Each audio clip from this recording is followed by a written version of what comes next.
Karen took my parking spot without asking, so I built a private garage with a code gate.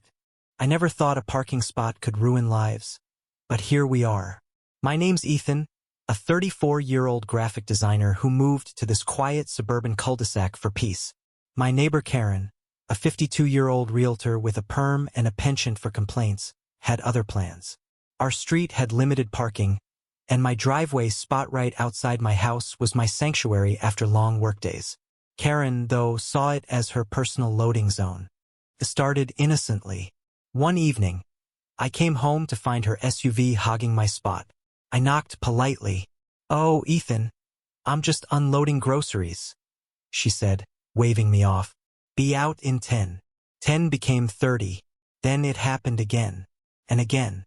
By week 3, she was parking there daily, claiming it was public property, because my driveway touched the curb. I showed her my deed clearly stating the spot was mine.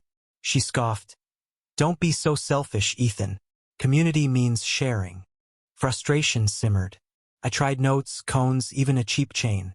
Karen ignored the notes, crushed the cones, and snipped the chain with bolt cutters. My blood boiled, but I stayed calm. Then came the petition. Karen went door to door, spinning a tale about my hostile claim to her spot, rallying neighbors to demand I share. Half the street signed it, swayed by her crocodile tears. I was the villain now. That's when I snapped, not with violence, but with a plan. If Karen wanted war, I'd win it legally. I hired a contractor, pulled permits, and started building a private garage with a code-locked gate. It wasn't cheap. $15,000 drained my savings, but it was mine. Every hammer strike felt like justice. Karen fumed, calling the city, claiming my garage was an eyesore. Inspectors came, found everything legal, and left. Her face when they drove off? Priceless. But the real twist came from an unexpected source. Mrs. Delgado, the 80-year-old widow next door. She'd been quiet through the feud, watching from her porch. One night, she shuffled over with a trembling hand and a yellowed photo.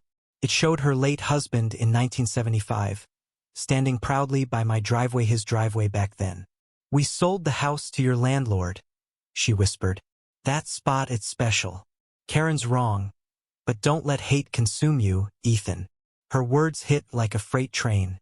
This wasn't just about parking, it was about pride, legacy, and pain. I pressed on, but Mrs. Delgado's story haunted me.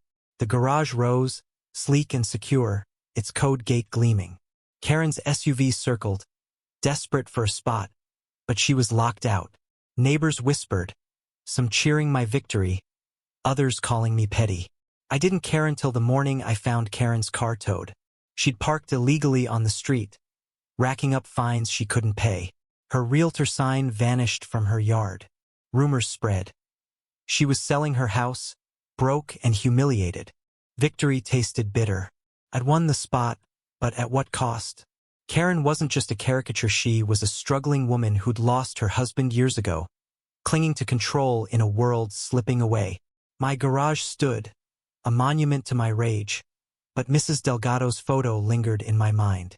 I could have talked to Karen, found a compromise. Instead, I'd built a fortress, alienating half the street and driving her to ruin.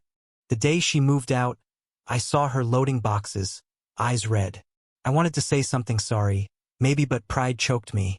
She drove off, and the cul-de-sac felt emptier. My garage's code gate clicked shut, locking out more than just cars. I'd reclaimed my spot, but lost my peace. Mrs. Delgado passed away a month later, leaving me her photo. I hung it in my garage, a reminder of what pride costs. Now, I park in my fortress, but every time I punch in the code, I wonder if I was the real Karen all along. What do you think? Who was right? Was my garage justice? Or did I go too far? Share your thoughts on pride. Fairness, where's the line in a feud like this?